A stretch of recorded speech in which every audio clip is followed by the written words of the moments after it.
What is up, guys? Welcome back to the second part of the Messenger style chatbot tutorial, and in this video we're going to be going over how to actually create the scripts that will take care of the functionality for our chatbot. As you can see right now, if we click on this tab, nothing's going to happen, and we want it to expand and become smaller again. And we also want the bot to respond to our messages. So that's what we're going to be doing inside these two scripts. And the first thing we're going to take care of is the collapsible chat. So we want it to expand when we click on it, of course. And to do that, we're going to get started by creating a variable of collapsible, which is just going to be abbreviated to call. And it's going to be document.getElements by class name. And we're going to type in the class name, which is going to be collapsible. Then we're going to create a for loop. So we're going to do for let I equals 0. And then while I is less than the call.length, we want to increment I. Then we're going to create a block. And then inside this block, we're going to call our collapsible at the index of I. And we want to add an event listener, which is going to be a simple click. And when that happens, we want to create a function or to call this function. And inside here, we need to refer to this class list and we want to toggle it and turn it active. Then inside here, we should create a variable of content, which is going to equal this dot next element sibling. And if the content.style.maxHeight is true, then we want to change that to null. So that will collapse it, of course. Else we want to expand it. So we'll just call content.style.maxHeight, and that's going to equal the content.scrollHeight plus pixels. Then we can go ahead and click on save. And now when we click on this tab, it should open and close with a very smooth animation. So we're just going to give this a comment and it's going to be called collapsible. So we remember what that does later. Then below that, we're going to go ahead and create a function which will get the current time for us. And the first thing we have to do inside here is create a variable which is going to be called today, which is going to equal a new date.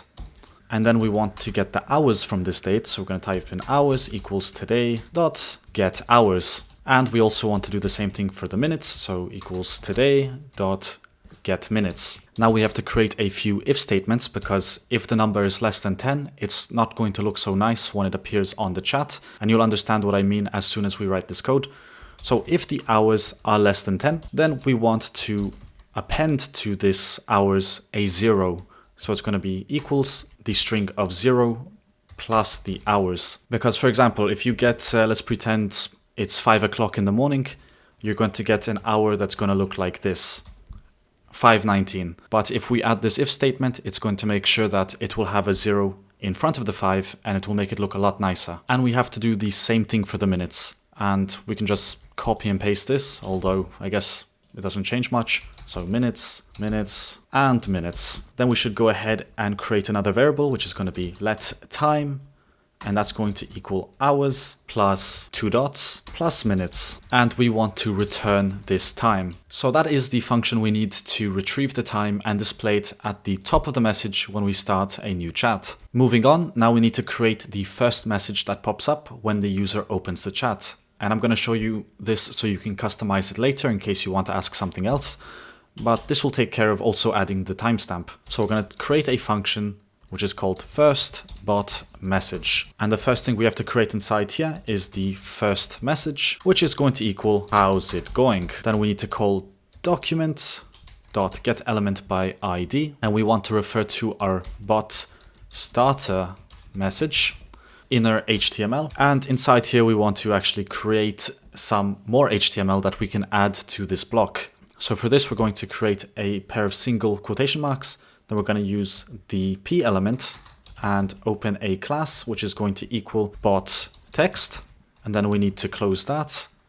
And we need to create a span. And this is going to be plus the first message that we create, plus a closing tag for the span and for the paragraph. So to do that, we'll create another pair of single quotation marks and do /span/p. So this is going to take care of inserting the first message into the chat. And right before that, we are going to retrieve the time by creating another variable which is called time, and it's going to say get time. Then we are going to use jQuery to simplify our element selection. And to do that, all we have to do is create a $sign, a pair of parentheses, and we have to insert the ID of what we want to edit. So we're going to attach hashtag chat timestamp, because this is the element we want to add the time to. And we're going to call .append, which is going to just append the time to the chat. Then we also have to get document.getElementById, and inside here we want to provide the user input, and we want to set scrollInterView to false. And then we want to make sure to call this function immediately as soon as we start the program. So we're just going to go ahead and type in first bot message, parentheses, semicolon, and click on save. Now if we go and open our chat, you'll notice we'll have a timestamp, which is the latest timestamp, and our first message. So the next thing to do is to create another function, which is going to get our hard-coded responses.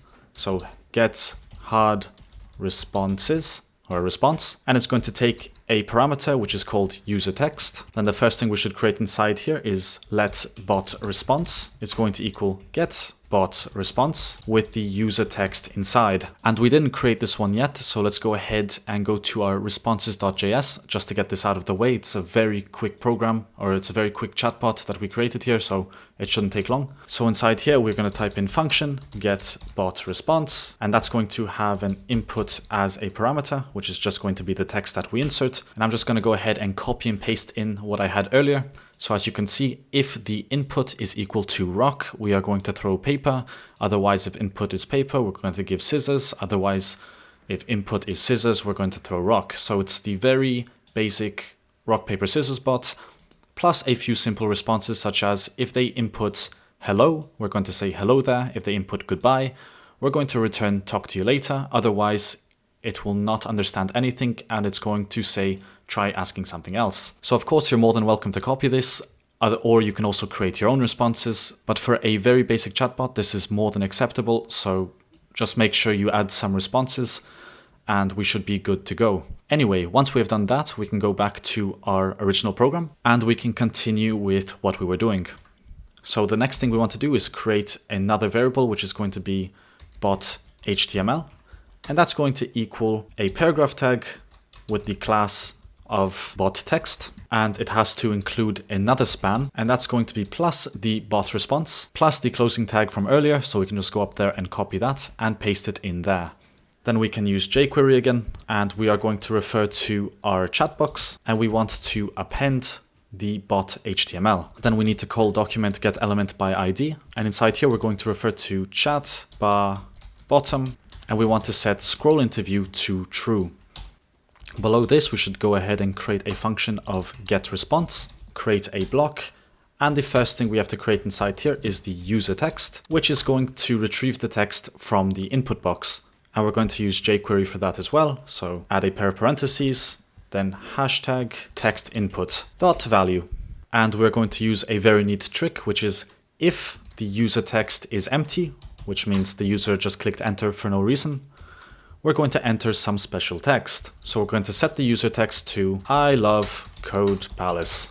And of course, you can replace this with any text you want in case the user clicks enter without any text. Then we're going to go ahead and copy this line of code with bot HTML and place it here.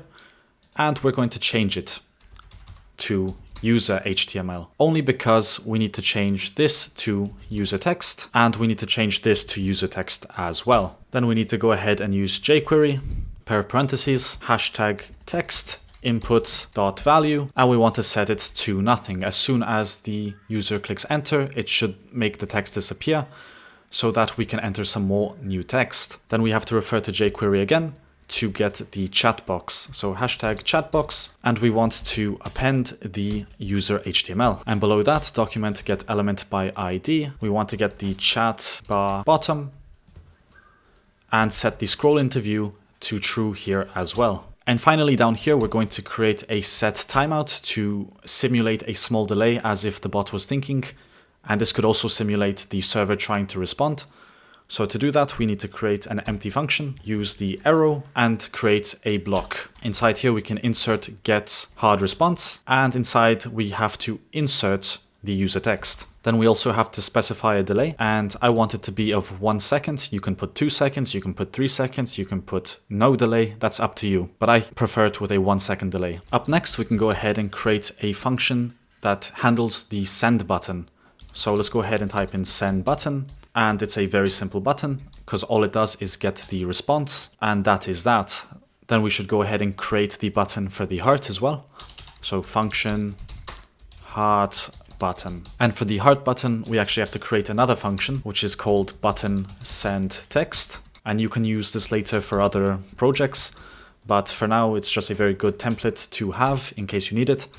And we are going to write let user HTML equal, and we're just going to copy this line up here and paste it down here. And the only difference is that we need to change this to the sample text.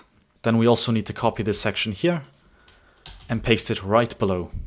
So it was a very simple way to create this function, and this will allow us to add sample text to these buttons in case we need to add something that is pre-made. For example, now when we create a function that says button send text, we can just write inside here heart clicked, and you can write whatever text you want in there, but every time they click on this button, it's going to insert this text into the chatbot.